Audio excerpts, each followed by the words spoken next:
Islam in Poland has a long history. Muslims from the Tatar ethnic group began to inhabit Poland and Lithuania since the 14th century. They were invited by local authorities. After being in decline for a long time in the era of communism, Islam is now starting to rise again in this country. Let's follow the history and development of Islam in Poland on the Islam in History channel.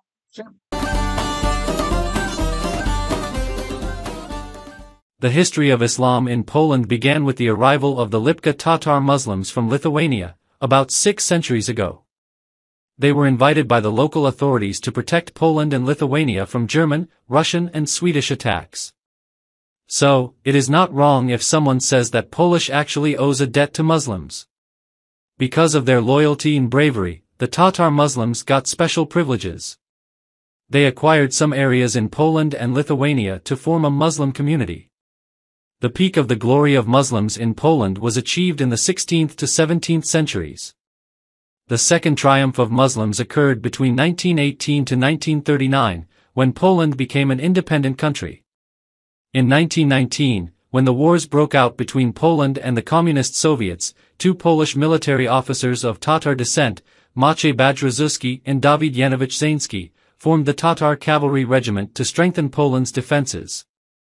During World War II, Poland was also a shelter for thousands of Muslim refugees from Chechnya and Ingushetia, the North Caucasus, who were being massacred and deported by the Soviet dictator, Joseph Stalin.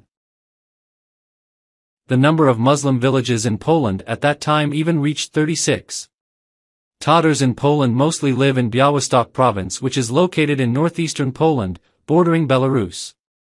However, most Lipka Tatars live outside Poland, mainly in Vilnius, the capital of Lithuania, and Nowogródek in Belarus bordering Poland.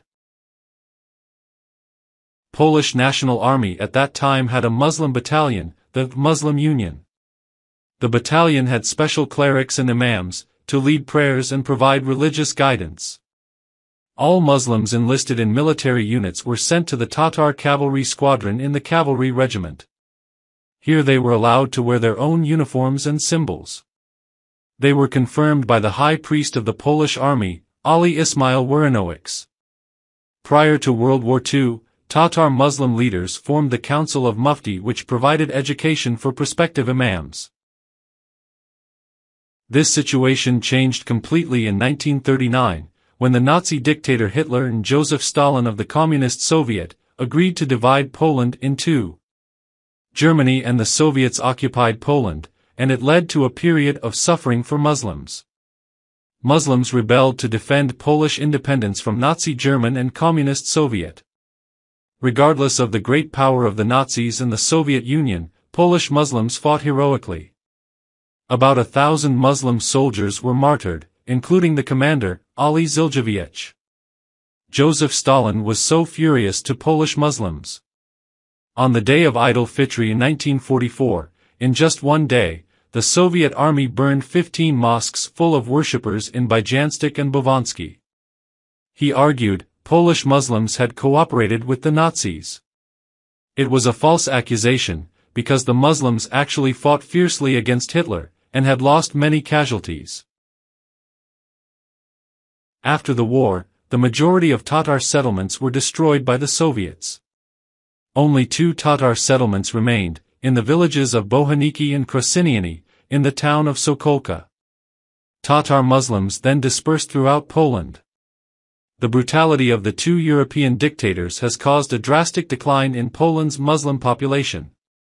Before World War II, Muslims numbered around 150,000 people, now there are around 20,000 people, whereas the population of Poland itself has doubled to around 40 million now. After the war, the suffering of Muslims did not stop. Poland's ruling Communist Party maintains a strict anti-religious policy.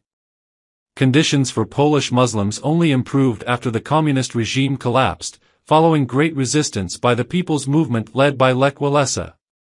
They are also allowed to translate and publish the Quran and Islamic books, and free to travel to Islamic countries. Tatar Muslims are currently concentrated in the city of Białystok, as well as in the villages of Bohaniki and Krosyniany in the Sokolka district, in northeastern Poland, near the border with Belarus. 2 simple mosques are still standing. The communist regime at the start of its anti-religious campaign had turned both mosques into museums. But now, it has functioned again, as a place of worship. On the hillside of Krosyniany there is also a Muslim cemetery. At the entrance, plastered the words of Shahadat in Arabic letters. Another predominantly Muslim region is the port city of Gdansk. There are about 2,000 Muslims living here. A new mosque was built in June 1990. In Białystok and the capital Warsaw, mosques have also been built which also function as Muslim education and culture centers. The coordination of Polish Muslims is in the hands of the Polish Muslim Union, MRZ. The Supreme Council of MRZ is currently headed by Mufti Tomasz Mickiewicz. On the other hand, Polish Muslims are also facing great difficulties now. Many Muslims do not know the teachings of Islam anymore, especially those who grew up during the triumph of communism. There were many intermarriages with non-Muslims which made their children divided into 2 religions. Apart from the indigenous Tatar community, Poland is also home to students from Muslim countries. Many of them finally chose to settle down and marry local women. They work as doctors, engineers, and experts in various fields. They then formed an organization and built a mosque and prayer room. After communism collapsed in 1991, Poland opened up even more.